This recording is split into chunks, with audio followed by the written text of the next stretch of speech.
बोलिए श्री सत्यनारायण भगवान की जय। आप सभी पर भगवान श्री सत्यनारायण का आशीर्वाद सदैव ही बना रहे। आज की वीडियो में हम सुनेंगे श्री सत्यनारायण भगवान की संपूर्ण कथा। तो आप सभी लोग हमारे साथ जुड़े रहिएगा और कथा को पूरा अवश्य सुनिएगा। प्रत्येक महीने की पूर्णिमा पर भगवान श्री सत्यनारायण का पूजन और उनकी कथा सुनी अथवा पढ़ी जाती है। तो जो भी भक्त पूरी श्रद्धा भाव से पूर्णिमा का व्रत करके भगवान श्री सत्यनारायण का पूजन करते हैं, उनकी कथा को सुनते हैं, तो भगवान श्री सत्यनारायण की कृपा से उन भक्तों की सभी मनोकामनाएं पूरी होती हैं और उन भक्तों पर भगवान श्री सत्यनारायण का आशीर्वाद सदैव ही बना रहता है। तो आश्विन मास की पूर्णिमा यानी कि शरद पूर्णिमा सभी पूर्णिमा में सबसे श्रेष्ठ मानी जाती है, क्योंकि यह पूर्णिमा ऐसी पूर्णिमा है जिस पर चंद्रमा अपनी 16 कलाओं से परिपूर्ण होता है। माँ लक्ष्मी धरती पर विचरण करती हैं कि कौन से भक्त उनकी पूजा कर रहे हैं, उन भक्तों को के घर धन धान्य से पूर्ण करती हैं।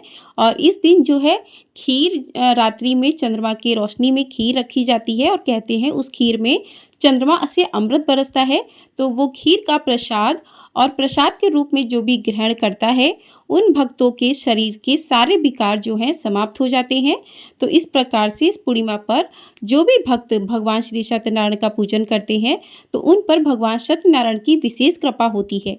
तो इस बार जो है आप पूर्णिमा का यदि व्रत शुरू करना चाहते हैं, तो पूर्णिमा का व्रत भी शुरू कर सकते हैं, भगवान श्री सत्यनारायण का पूजन भी कर सकते हैं। कहते हैं कि इस दिन भगवान विष्णु के नारायण स्वरूप का पूजन किया जाता है। तो जो भी भक्त बड़े ही श्रद्धा भाव से इस दिन व्रत रखकर भगवान श्री सत्यनारायण का पूजन करते हैं, उनकी कथा को सुनते अथवा पढ़ते हैं, तो उनके सभी सुखों की प्राप्ति होती है और उन भक्तों की सभी मनोकामनाएं पूर्ण होती हैं। शास्त्रों में बताया गया है कि श्री सत्यनारायण व्रत कथा का पाठ करने से व्यक्ति को 1000 यज्ञ करने के बराबर पुण्य फल की प्राप्ति होती है। सत्यनारायण भगवान व्रत कथा में भगवान विष्णु के सत्य स्वरूप के बारे में बताया गया है। इस व्रत कथा का पाठ करने से घर में सुख समृद्धि का वास होता है और भगवान विष्णु की कृपा अपने भक्तों पर बनी रहती है। तो साल 2024 में भाद्रपद मास की पूर्णिमा 17 सितंबर दिन मंगलवार को है और 18 सितंबर दिन बुधवार को दोनों ही दिन पूर्णिमा तिथि मनाई जा रही है। एक दिन पूर्णिमा का व्रत किया जाएगा और दूसरे दिन पूर्णिमा का स्नान दान किया जाएगा। यदि आप लोग स्नान दान वाले दिन व्रत करते हैं तो उस दिन भी व्रत कर सकते हैं। उस दिन भी भगवान श्री सत्यनारायण का पूजन और उनकी कथा को पढ़ अथवा सुन सकते हैं। भगवान श्री सत्यनारायण की कथा पढ़ने अथवा सुनने से भक्तों को अपार सुखों की प्राप्ति होती है और भगवान विष्णु उन भक्तों पर अपना आशीर्वाद सदैव ही बनाए रखते हैं। इस कथा में कुल 5 अध्याय हैं, तो सारे ही अध्याय आज की इस वीडियो में सुनेंगे, क्योंकि बिना किसी अध्याय के ये कथा अधूरी मानी जाती है। तो कथा को पूरा अवश्य सुनिएगा, कोई भी कथा हो उसको पूरा अवश्य सुनिएगा। तो इसके लिए आप घर पर भी भगवान श्री सत्यनारायण का मंडप तैयार कर सकते हैं। आप चाहे तो ब्राह्मण को बुलाकर भी इस कथा का पाठ जो है करवा सकते हैं, या फिर आप ब्राह्मण को नहीं बुला पाते हैं या ब्राह्मण नहीं मिलते हैं आपको, तो आप घर पर ही मोबाइल के द्वारा या फिर किताब के द्वारा इस कथा को सुन सकते हैं। यदि आप प्रत्येक पूर्णिमा का व्रत करते इस कथा को सुनते हैं तो आपको करोड़ों गुना अश्वमेघ यज्ञ के बराबर फल की प्राप्ति होती है। तो आइए कथा को शुरू करते हैं। उससे पहले भगवान श्री सत्यनारायण का ध्यान करते हैं। बोलिए श्री सत्यनारायण भगवान की जय। एक समय की बात है, नैमिषारण्य तीर्थ में शौनकादि 88,000 ऋषियों ने श्री सूत जी से पूछा कि हे प्रभु, इस कलयुग में वेद विद्या रहित मनुष्यों को प्रभु भक्ति किस प्रकार मिल सकती है तथा उनका उद्धार कैसे होगा। हे मुनि श्रेष्ठ, कोई ऐसा तप बताइए जिससे थोड़ा समय में ही पुण्य मिले और मनवांछित फल भी मिल जाए। इस प्रकार की कथा सुनने की हम इच्छा रखते हैं।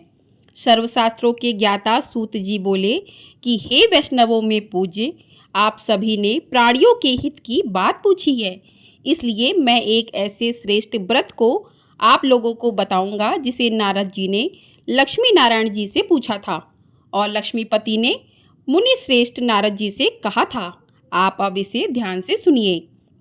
एक समय की बात है, योगी राज नारद जी दूसरों के हित की इच्छा के लिए अनेकों लोकों में घूमते हुए मृत्यु लोक में आ पहुँचे।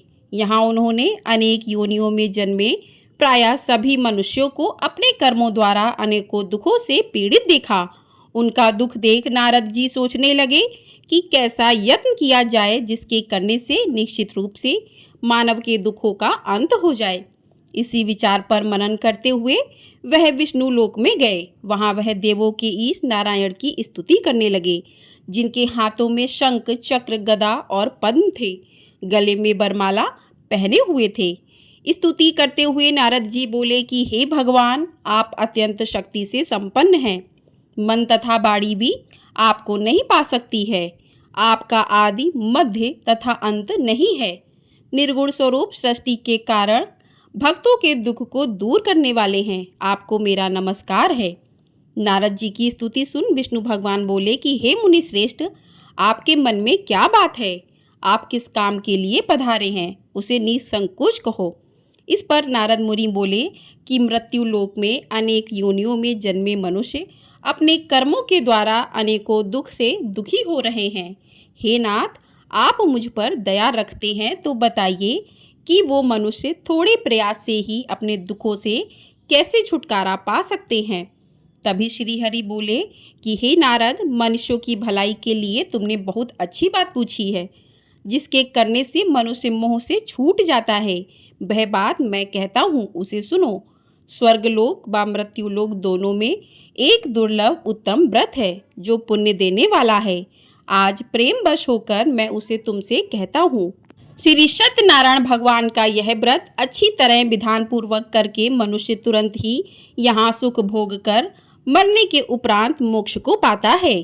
श्री हरि के वचन सुनकर नारद जी बोले कि उस व्रत का फल क्या है और उसका विधान क्या है? यह व्रत किसने किया था? इस व्रत को किस दिन करना चाहिए? सभी कुछ विस्तार से बताएं। नारद जी की बात सुनकर श्री हरि बोले, दुख व शोक को दूर करने वाला, यह सभी स्थानों पर विजय दिलाने वाला है। मानव को भक्ति व श्रद्धा के साथ शाम को श्री सत्यनारायण की पूजा धर्मपरायण होकर ब्राह्मणों व बंधुओं के साथ करनी चाहिए। भक्ति भाव से ही नैवेद्य केले का फल, घी, दूध और गेहूं का आटा सवाया लें। गेहूं के स्थान पर साठी का आटा, शक्कर व गुड़ लेकर व सभी भक्षण योग्य पदार्थों को मिलाकर भगवान का भोग लगाएं। ब्राह्मणों सहित बंधु बांधवों को भी भोजन कराएं। उसके बाद स्वयं भोजन करें। भजन कीर्तन के साथ भगवान की भक्ति में लीन हो जाएं। इस तरह से भगवान श्री सत्यनारायण का यह व्रत करने पर मनुष्य की सारी इच्छाएं निश्चित रूप से पूरी होती हैं। इसी कलिकाल अर्थात कलयुग में मृत्यु लोक में मोक्ष का यही एक सबसे सरल उपाय बताया गया है। श्री सत्यनारायण व्रत कथा का पहला अध्याय पूर्ण होता है। बोलिए श्री सत्यनारायण भगवान की जय। अब सुनते हैं श्री सत्यनारायण भगवान की कथा का दूसरा अध्याय। सूत जी बोले, हे ऋषियों, जिसने पहले समय में इस व्रत को किया उसका इतिहास मैं तुमसे कहता हूँ, ध्यान से सुनो। सुंदर काशीपुरी नगरी में एक अत्यंत निर्धन ब्राह्मण रहता था। भूख प्यास से परेशान वह धरती पर घूमता रहता था।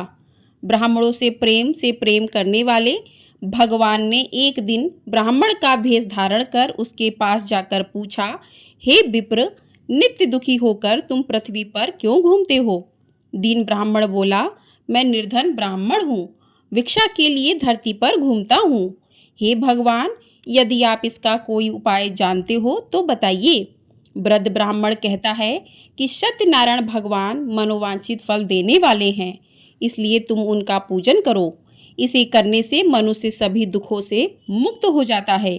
वृद्ध ब्राह्मण बनकर आए सत्यनारायण भगवान उस निर्धन ब्राह्मण को व्रत का सारा विधान बताकर अंतर्ध्यान हो गए। ब्राह्मण मन ही मन सोचने लगा कि जिस व्रत को वृद्ध ब्राह्मण करने को कह गया है मैं उसे जरूर करूँगा। यह निश्चय करने के बाद उसे रात में नींद नहीं आई। वह सवेरे उठकर श्री सत्यनारायण भगवान के व्रत का निश्चय कर भिक्षा के लिए चला गया।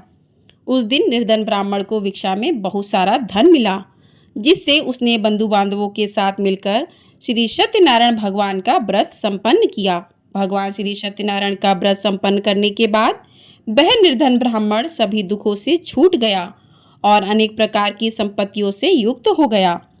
उसी समय से यह ब्राह्मण हर माह इस व्रत को करने लगा। इसी तरह से सत्यनारायण भगवान के व्रत को जो भी मनुष्य करेगा वह सभी प्रकार के पापों से छुटकर मोक्ष को प्राप्त होगा।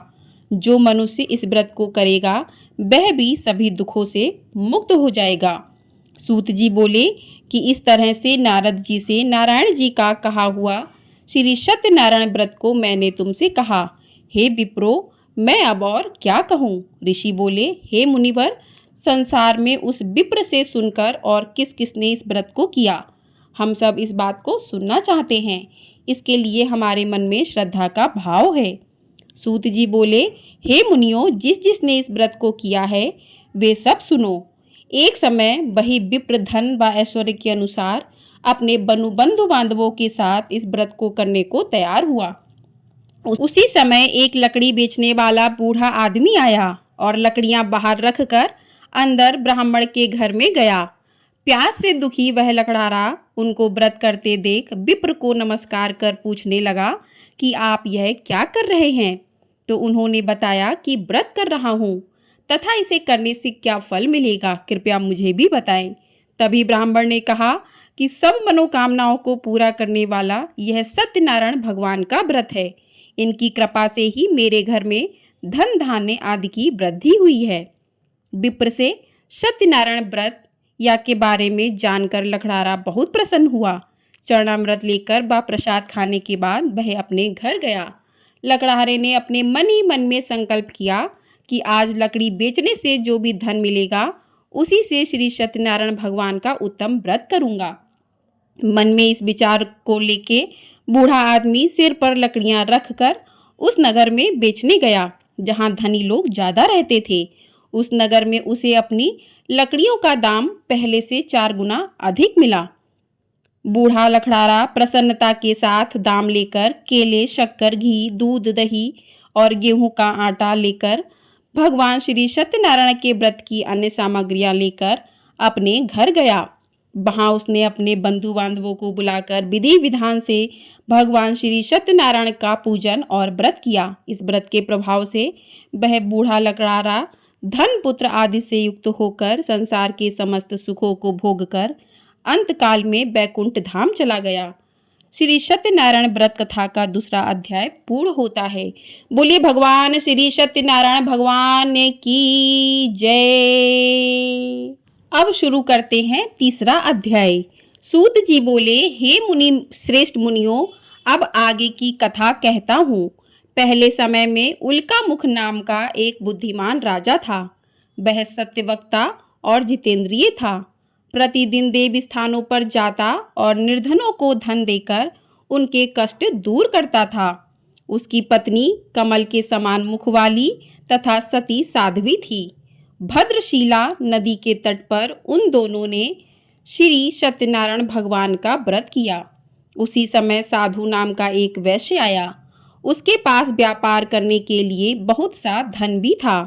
राजा को व्रत करते देखकर वह विनय के साथ पूछने लगा कि हे राजन, भक्ति भाव से पूर्ण होकर आप यह क्या कर रहे हैं? मैं सुनने की इच्छा रखता हूँ, तो आप मुझे बताएं।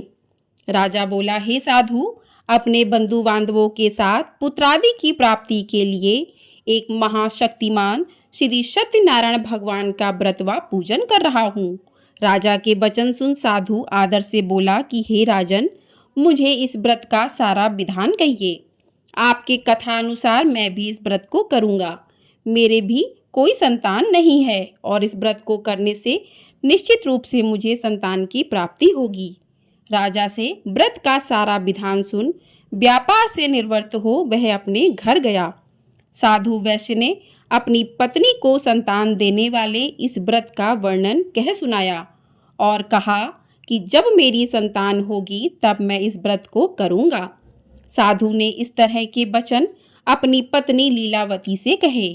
एक दिन लीलावती पति के साथ आनंदित हो सांसारिक धर्म में प्रवृत्त होकर भगवान श्री सत्यनारायण की कृपा से गर्भवती हो गई। 10वें महीने में उनके गर्भ से एक सुंदर कन्या ने जन्म लिया। दिनों दिन वह ऐसे बढ़ने लगी जैसे कि शुक्ल पक्ष का चंद्रमा बढ़ता है। माता पिता ने अपनी कन्या का नाम कलावती रखा। एक दिन लीलावती ने मीठे शब्दों में अपने पति को याद दिलाया कि आपने भगवान श्री सत्यनारायण के जिस व्रत को करने का संकल्प किया था उसे करने का समय आ गया है। आप इस व्रत को करिए। साधु बोला कि हे विप्रे, इस व्रत को मैं कन्या के विवाह पर करूंगा।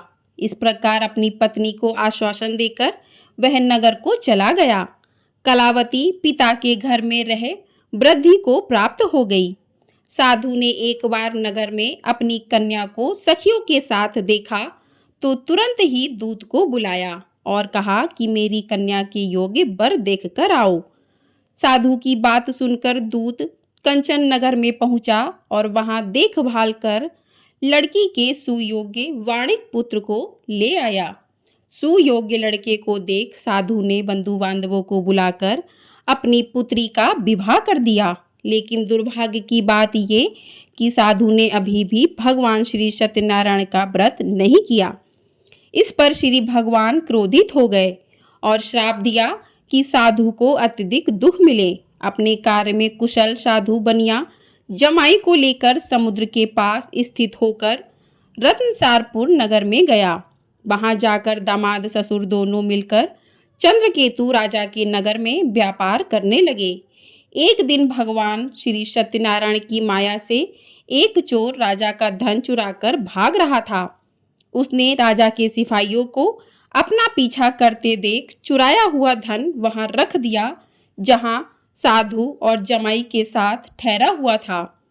राजा के सिपाहियों ने साधु वैश्य के पास राजा का धन पड़ा देखा तो वह ससुर और जमाई दोनों को बांधकर प्रसन्नता से राजा के पास ले गए और कहा कि उन दोनों चोरों को हम पकड़ लाए हैं, आप आगे की कार्रवाई की आज्ञा दें। राजा की आज्ञा से उन दोनों को कठिन कारावास में डाल दिया गया और उनका सारा धन भी उनसे छीन लिया गया। श्री सत्यनारायण भगवान से श्राप से साधु की पत्नी भी बहुत दुखी हुई। घर में जो भी धन रखा था उसे चोर चुरा ले गए। शारीरिक व मानसिक पीड़ा व भूख प्यास से अति दुखी हो अन्न की चिंता में कलावती ब्राह्मण के घर गई। वहां उसने श्री सत्यनारायण भगवान का व्रत होते देखा, फिर कथा भी सुनी। वह प्रसाद ग्रहण कर रात को घर वापस आई। माता के कलावती से पूछा कि हे पुत्री, अब तक तुम कहाँ थी? तेरे मन में क्या है? कलावती ने अपनी माता से कहा कि हे माता, मैंने एक ब्राह्मण के घर में श्री सत्यनारायण भगवान का व्रत देखा है। कन्या के वचन सुन लीलावती भगवान के पूजन की तैयारी करने लगी। लीलावती ने परिवार व बंधुओं सहित सत्यनारायण भगवान का पूजन किया और उनसे वर मांगा कि मेरे पति तथा जवाई शीघ्र ही घर वापस आ जाएं। साथ ही यह भी प्रार्थना की कि हम सबका अपराध क्षमा करें। श्री सत्यनारायण भगवान इस व्रत से संतुष्ट हो गए और राजा चंद्रकेतु को सपने में दर्शन देकर कहा कि हे राजन, तुम उन दोनों वैश्यों को छोड़ दो और तुमने उनका जो भी धन लिया है उसे वापस कर दो। अगर ऐसा नहीं किया तो मैं तुम्हारा धन, राज्य व संतान सभी को नष्ट कर दूंगा। राजा को यह सब कहकर वह अंतर्ध्यान हो गए। प्रातःकाल सभा में राजा ने अपना सपना सुनाया, फिर बोले कि वणिक पुत्रों को कैद से मुक्त कर सभा में लाओ। दोनों ने आते ही राजा को प्रणाम किया। राजा मीठी बाड़ी में बोला कि हे महानुभाव, भाग्यवश ऐसा कठिन दुख तुम्हें प्राप्त हुआ है, लेकिन अब तुम्हें कोई भय नहीं है। ऐसा कह राजा ने उन दोनों को नए वस्त्र आभूषण भी पहनाए और जितना धन उनका लिया था उससे दुगुना धन वापस कर दिया। दोनों वैश्य अपने घर को चल दिए। श्री सत्यनारायण व्रत कथा का तीसरा अध्याय पूर्ण होता है। बोलिए भगवान श्री सत्यनारायण भगवान की जय। अब सुनते हैं श्री सत्यनारायण भगवान की व्रत कथा का चौथा अध्याय। सूत जी बोले, वैश्य ने मंगलाचार कर अपनी यात्रा आरंभ की और अपने नगर की ओर चल दिए। उनके थोड़ी दूर जाने पर एक दंडी भेषधारी श्री सत्यनारायण ने उनसे पूछा कि हे साधु, तेरी नाव में क्या है? अभिवाड़ी वणिक हंसता हुआ बोला, हे दंडी, आप क्यों पूछते हो? क्या धन लेने की इच्छा है? मेरी नाव में तो बेलवा पत्ते भरे हुए हैं। वैश्य के कठोर वचन सुनकर भगवान बोले, तुम्हारा वचन सत्य हो। दंडी ऐसे वचन कहकर वहां से दूर चले गए। कुछ दूर जाकर समुद्र के किनारे बैठ गए।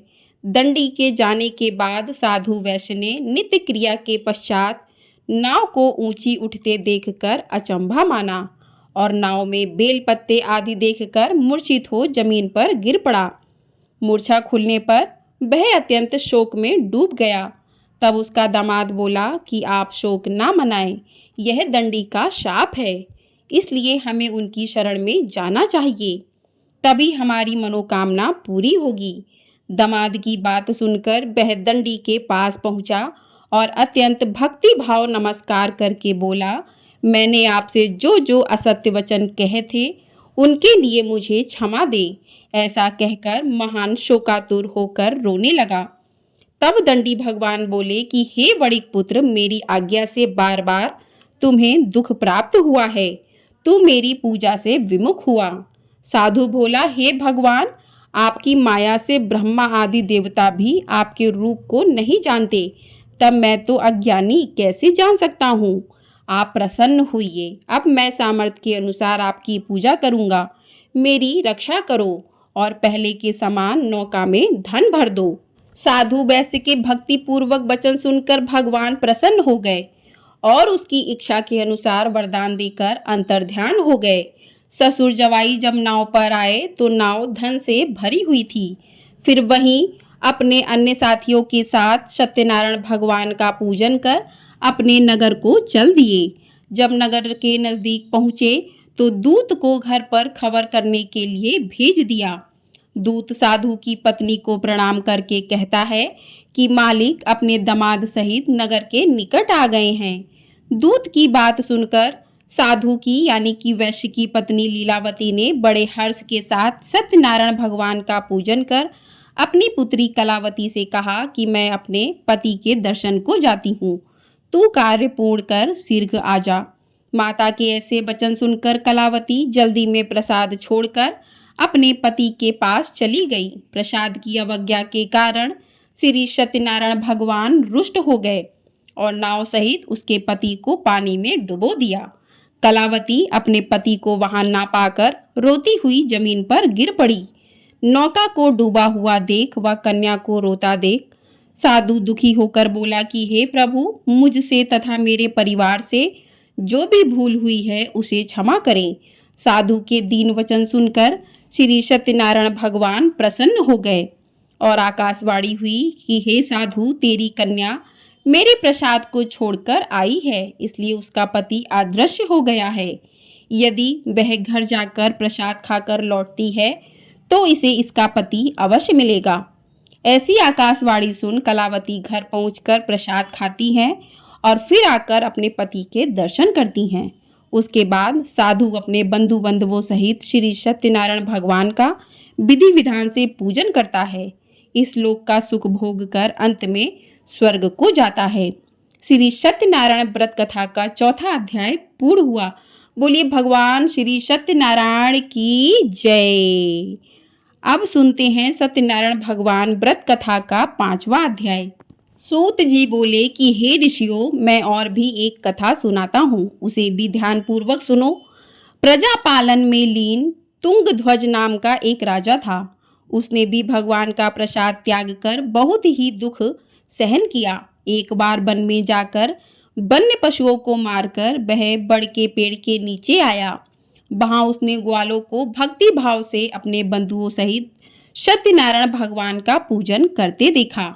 अभिमानवश राजा ने उन्हें देखकर भी पूजा स्थान में नहीं गया और न ही उसने भगवान को नमस्कार किया। ग्वालों ने राजा को प्रसाद दिया, लेकिन उसने वह प्रसाद भी नहीं खाया और प्रसाद को वहीं पर छोड़कर अपने नगर को चला गया। जब वह नगर में पहुंचा तो वहां सब कुछ तहस नहस हुआ पाया, तो वह शीघ्र ही समझ गया कि यह सब भगवान ने ही किया है। वह दोबारा ग्वालों के पास पहुंचा और विधि पूर्वक पूजा करके प्रसाद खाया तो श्री सत्यनारायण भगवान की कृपा से सब कुछ पहले जैसा हो गया। दीर्घ काल तक सुख भोगने के बाद मरणोपरांत उसे स्वर्गलोक की प्राप्ति हुई। जो भी मनुष्य परम दुर्लभ इस व्रत को करेगा तो भगवान श्री सत्यनारायण की अनुकंपा से उसे धन धान्य की प्राप्ति होगी। निर्धन धनी हो जाता है और भय युक्त हो जीवन जीता है। संतानहीन मनुष्य को संतान सुख मिलता है और सारे मनोरथ पूर्ण होने पर मानव अंतकाल में वैकुंठ धाम को जाता है। सूत जी बोले कि जिन्होंने पहले इस व्रत को किया है, अब उनके दूसरे जन्म की कथा कहता हूँ। वृद्ध शतानंद ब्राह्मण ने सुदामा का जन्म लेकर मोक्ष की प्राप्ति की। लगड़ारे ने अगले जन्म में निषाद बनकर मोक्ष को प्राप्त किया। उल्कामुख नाम का राजा दशरथ होकर बैकुंठ को गए और साधु नाम के वैश्य ने मोर ध्वज बनकर अपने पुत्र को आरे से चीरकर मोक्ष पाया और महाराज तुंग ध्वज ने स्वयंभू होकर भगवान में भक्ति युक्त होकर कर्म करके मोक्ष पाया। श्री सत्यनारायण व्रत कथा का 5वां अध्याय पूर्ण होता है।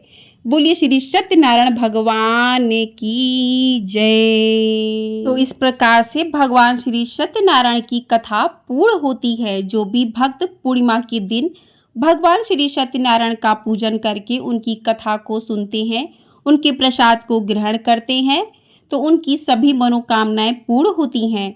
वो इस धरती पर सुखों को भोग कर अंत में मोक्ष को प्राप्त होते हैं। आइए अब करते हैं भगवान श्री सत्यनारायण की कथा।